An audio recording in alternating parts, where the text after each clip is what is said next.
محترم سامعین، آج کل حکومت فرانس کے خلاف یا فرانس کے صدر کے خلاف توہین رسول پر خاکے مارکیٹ میں آنے کے اوپر احتجاج مسلم دنیا کے اندر ہو رہا ہے۔ اچھی بات ہے، بہت اچھی بات ہے، ہونا چاہیے۔ میں اس معاملے میں سامعین کی خدمت میں عرض گزار ہوں کہ توہین رسول کے خاکے ایجاد کس نے کی؟ ان خاکوں کی کہانی، ان خاکوں کی اسٹوری، ان خاکوں کا اصل تصور کس نے دیا؟ اس پر امت مسلمہ کو سوچنا چاہیے۔ میں نے ٹیلی ویژن پر جلوس نکالتے ہوئے مذہبی لوگوں کو بھی، اسلام کے وارث ہونے کے دعوے داروں کو بھی دیکھا ہے کہ وہ بھی فرانس کے خلاف احتجاج کے لیے میدان میں آئے ہیں، ان کے خلاف احتجاج کر رہے ہیں کہ ان کے ساتھ سفارتی تعلقات ختم کیے جائیں۔ ٹھیک ہے، کرو، لیکن خود کو بھی تو سنبھالو۔ تم لوگ بخاری کو اصح الکتب بعد کتاب اللہ، بخاری کا نام دیتے ہو کہ قرآن کے بعد اس کا درجہ ہے۔ اپنے کتابوں کو دیکھو کہ انہوں نے خاکے جو دشمن بنا رہا ہے تمہارے، ان خاکوں کا اصل کہاں ہے؟ میں آپ کے سامنے بخاری کی کتاب النکاح کی حدیث پیش کرتا ہوں۔ باب نمبر 142 ہے، حدیث نمبر 218 ہے۔ باب کی سرخی، باب کی ہیڈنگ، باب کا عنوان ہے ما یجوز ان یخلو الرجل بالمرأة عند الناس۔ جو چیز جائز ہو خلوت کرنا مرد کا عورت کے ساتھ لوگوں کے پاس، کتنا تو متضاد عبارت بخاری نے بنائی ہے۔ اس نے گویا کہ کہا کہ مرد عورت کے ساتھ خلوت کرے عند الناس، لوگوں کے پاس، بتایا جائے کہ وہ خلوت ہوئی۔ لوگ بھی بیٹھے ہیں، پھر خلوت کیسے ہوئی؟ یہ مولوی لوگ جا کے ترجمہ کریں یا بتائیں۔ اگر ہمارے پڑھے لکھے مذہبی لوگ کہیں گے کہ یہ خلوت عند الناس کی معنی ہے، یخلو الرجل بالمرأة عند الناس، خلوت کرے مرد عورت کے ساتھ عند الناس، لوگوں کے پاس، اس کی معنی جو بھی کرے قبول ہے، ہمیں معنی ان کی بغیر شرط کے قبول ہے۔ پھر آگے آتے ہیں، حدیث آتی، یہ ہوئی ہیڈنگ حدیث کی، یہ ہوا باب، ترجمۃ الباب۔ حدیث اصل آگے آ رہی ہے۔ انس بن مالک روایت کرتے ہیں، جاءت امرأۃ من الانصار الی النبی صلی اللہ علیہ وسلم فخلا بہا، ایک انصار میں سے عورت آئی نبی علیہ السلام کے پاس، فخلا بہا، پھر خلوت کی رسول علیہ السلام نے، بہا اس کے ساتھ۔ فقال، خلوت کے بعد نبی علیہ السلام نے فرمایا، واللہ انکن لاحب الناس الی، قسم اللہ کہ تم عورتیں یعنی انصار والی زیادہ محبوب ہو لوگوں میں سے میرے پاس، میرے طرف۔ اب حدیث کے اندر عند الناس کا لفظ نہیں ہے، جو انس بن مالک روایت کرتا ہے کہ یہ حدیث ہے کہ نبی کے پاس عورت آئی اور نبی نے اس کے ساتھ خلوت کی، اور خلوت کے بعد فرمایا کہ تم انصار عورتیں بڑی محبوب ہو مجھے۔ تو میں سوال کرتا ہوں کہ بخاری کے ترجمۃ الباب میں ہیڈنگ میں عند الناس کا لفظ ہے، تو بخاری کیا وہاں کھڑا تھا؟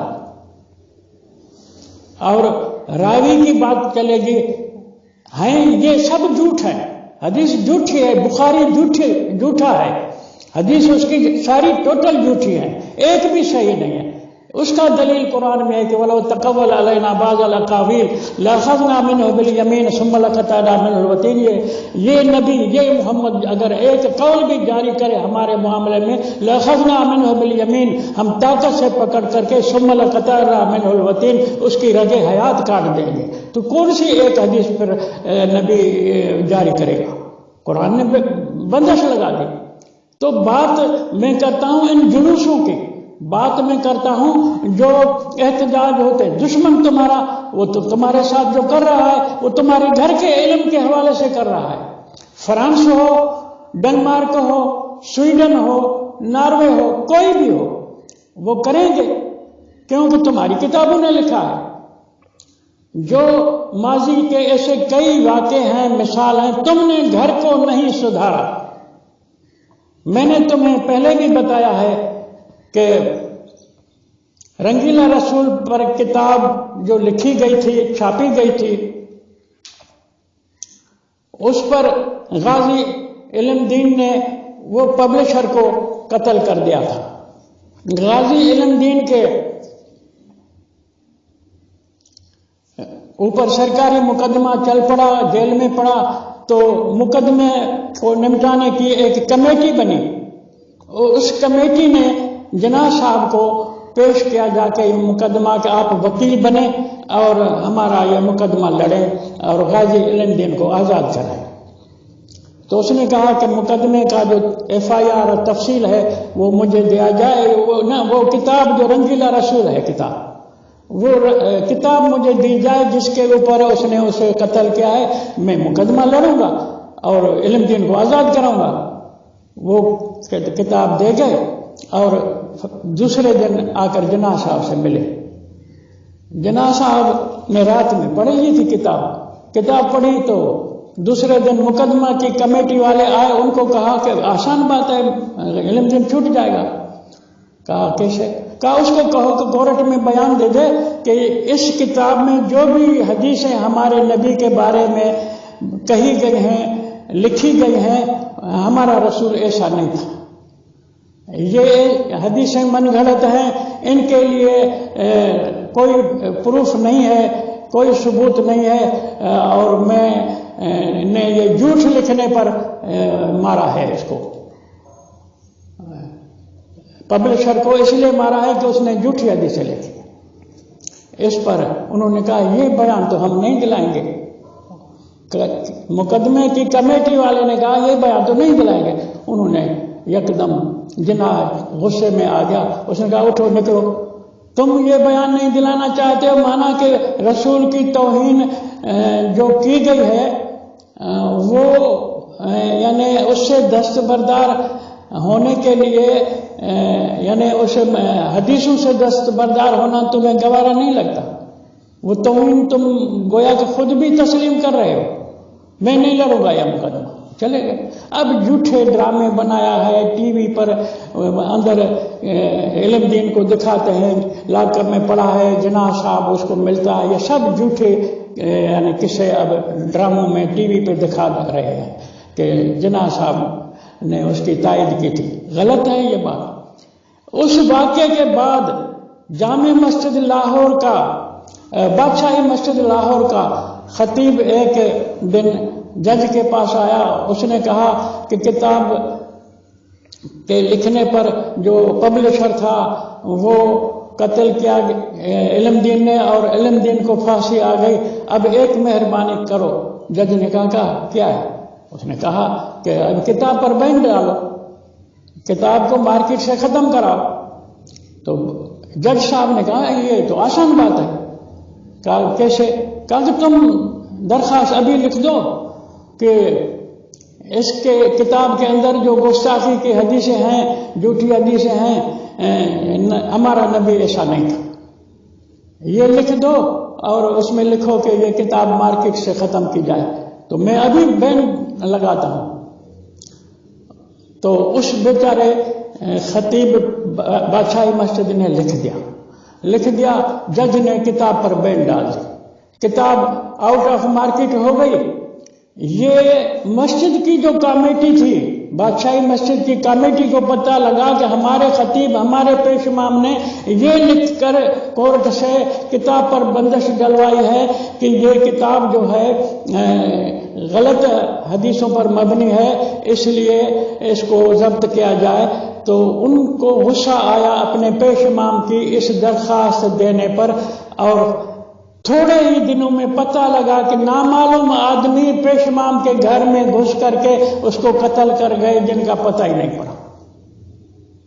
اب بتایا جائے کہ ان جناب رسول کے شان کے خلاف جو حدیثیں آئیں اور اس پیش امام نے ان کی نشاندہی کی، اس کو قتل کیا گیا، تو یہ حدیثیں لانے والے لکھنے والے کون تھے؟ یہ وہ تھے جو سارے بخاری کے پیروکار ہیں۔ تو اب فیصلہ تم کرو کہ حدیث میں لکھا ہے کہ رسول کے پاس انصار کی عورت آئی، رسول نے ان کے ساتھ خلوت کی، پھر فرمایا کہ مجھے انصار کی عورتیں بہت محبوب ہیں۔ یہ اگر اس کے اوپر اگر کوئی خاکہ بنے، دشمن کوئی اس کی تعبیر کرے ڈراموں کی شکل میں، ٹی وی پر لے آئے، تو بتاؤ کہ جرم کس کا ہوا؟ برابر ڈرامے بنانے والے، خاکے بنانے والے کا جرم ہے، لیکن اس کا محرک کون ہوا؟ اس کی شروعات کہاں سے ہوئی؟ وہ تو تم وضو کر کے بخاری پڑھتے پڑھاتے، باوضو بخاری کو چومتے ہو تم۔ اب بتاؤ کہ تمہاری حیثیت کیا ہے جو تم نبی کے دعویٰ کرو کہ ہم اس کے عاشق ہیں؟ نبی کے نام پر یہ مسلم کتاب کی حدیث ہے جس کو ترجمۃ الباب کے طور پر بخاری لایا ہے، اور یہ کتاب النکاح کے 150 نمبر باب کا نمبر ہے، 227 228 حدیثوں کا نمبر ہے، جس میں ترجمۃ الباب میں بخاری لکھ رہا ہے لا یترک اہلہ لیلا اذا طال الغیب مخافت ان یخونہم او یلتمس اثراتہم، کوئی آدمی رات کو جب بڑے عرصے کے بعد گھر آئے تو داخل نہ ہو، مخافتاً اس خوف سے تو کوئی ان کے گھر والی کے ساتھ خیانت، کوئی لوگ خیانت نہ کرتے ہوں، یخونہم ہم جمع مانا کئی لوگ اس کی بیوی کے ساتھ خیانت نہ کرنے ہوں، او یطلب اثراتہم او یلتمس اثراتہم، یا ان کے پردہ والوں کو چمٹے ہوئے ہوں، من السماجت کر رہے ہوں۔ تو یہ حدیث یہ یعنی عنوان کے طور پر لائی ہے بخاری نے، جو مسلم نے اس کو ڈائریکٹ حدیث بنایا ہوا ہے، اور آگے حدیث میں یہ جو ہے عبارت بخاری کی حدیث میں ہے کہ جابر بن عبداللہ روایت کرتا ہے کان النبی صلی اللہ علیہ وسلم یکرہ ان یاتی الرجل اہلہ طروقاً، نبی علیہ السلام مکروہ سمجھتے تھے، ناپسند کرتے تھے کسی بھی شخص کے لیے کہ وہ رات کو گھر میں جائے۔ بھئی اپنے گھر میں رات کو نہ جاؤ، یعنی کیا ہوا، کہاں جائے، کس کے پاس جائے؟ یہ حدیث بنائی ہے بخاری نے۔ اور دوسرے والی حدیث ہے قال رسول اللہ صلی اللہ علیہ وسلم اذا طال احدکم الغیب، جب بڑا وقت لگ جائے تمہیں باہر سفر میں یا کہیں، تو فلا یترک اہلہ لیلا، وہی الفاظ ہیں کہ رات کا ٹائم اگر ہو گیا ہے گھر پہنچتے وقت تو اندر داخل نہ ہو۔ بھائی باہر در کے باہر تم چارپائی ڈال کے سو جاؤ، کہیں بھی چلے جاؤ، گھر میں داخل نہ ہو جاؤ۔ یہ حدیث ہے بخاری کی۔ یہ جلوس نکال رہے ہیں فرانس کے خلاف، یہ جلوس نکال رہے ہیں ایسے ملکوں کے خلاف، مثال جہاں یہ خاکے بنے ہیں، ڈنمارک ہو، سویڈن میں، ان کے خلاف بن اپنے لیے اس بخاری کے لیے آج تک ان مولویوں نے، ان جلوس نکالنے والوں نے احتجاج نہیں کیا، اور یہ جشن مناتے ہیں کہ ہم نے بخاری ختم کی۔ یہ نبی کی توہین کی حدیثیں ان کی کتابوں میں کتاب الطلاق کی حدیث ہے جس کا نمبر ہے 238 بلکہ 237، دونوں 237 238 دونوں حدیثیں اس مسئلے میں ہے کہ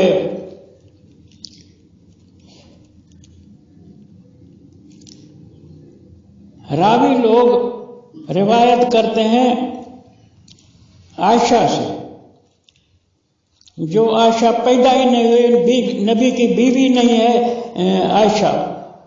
اس لیے میں انکار کر رہا ہوں کہ اس کی بخاری نے شادی کی تاریخ عمر لکھی ہے 6 سال میں مگنی اور 9 سال میں شادی، بخاری نے لکھی ہے. تو اب بتاؤ کہ نبی نے تو گویا کہ قرآن کے خلاف کام کیا، کیونکہ قرآن کہتا ہے کہ عمر جو ہے شادی کی وہ محسنات والی ہونی چاہیے. محسنات کو سمجھا نہیں ہمارے مولویوں نے. محسنات ایک ڈائریکٹ عمر بتا رہا ہے قرآن کے، عمر عورتوں کے نکاح کرنے کی، شادی کی ہے جب وہ محسنہ بنے. محسنہ کی معنی ہے کہ بچہ جننے کے لیے مرد کے منی کو محفوظ کرے تاکہ وہ اولاد کی شکل میں آگے پروسیس شروع ہو جائے. محسنات کی یہ معنی ہے. تو 6 سال کی لڑکی کیسے ایگریمنٹ کرے گی؟ 6 سال کی لڑکی مگنی کے لیے لکھی ہے بخاری نے، اور مگنی خود ایگریمنٹ ہوا کرتی ہے. قرآن حکیم میں ہے کہ سورت نساء کی آیت نمبر 20 کے اندر ہے کہ وَقَدْ أَخَذْنَ مِنْكُمْ مِيثَاقًا غَلِيظًا، یہ بیویاں تم سے نکاح کے وقت پکی ایگریمنٹ کر چکی ہیں. 6 سال کی بچی کو کیا ایگریمنٹ کا پتہ، کیا میثاق کا پتہ. بلکہ 6 نمبر آیت جو ہے اس کی سورت نساء کی، اس 6 نمبر آیت میں کہ ذہنی رشد بھی ہو جب نکاح ہو سکتا ہے. یہ ذہنی رشد 6 سال کی بچی کو ہو. تو یہ عائشہ سے ہزاروں حدیثیں، لاکھوں حدیثیں تمہاری بڑی پڑی ہیں کہ عائشہ سے روایت کی، جو نبی کی بیوی ہے ہی نہیں. اگر نبی کی بیوی عائشہ کو مانتے ہیں تو گویا کہ ہم نبی کے اوپر الزام لگاتے ہیں کہ اس نے قرآن کو عمل میں نہیں لایا، قرآن پر عمل نہیں کیا. تو یہ جو کتاب الطلاق کی حدیث ہے، اس میں ہے کہ ایک جونیا نامی عورت کو کسی باغ میں کھجور کے فلان آدمی کے گھر لایا گیا، تو نبی ہم کو ساتھ لے گئے اور باہر گلی میں بٹھایا ہم کو، اور خود اکیلے اندر گئے اور اس جونیا کو کہا حبی نفسک لی، تو خود کو میرے حوالے کر. تو اس عورت نے نبی علیہ السلام کو جواب میں کہا کہ حل تہب الملکہ للسوقہ، کیا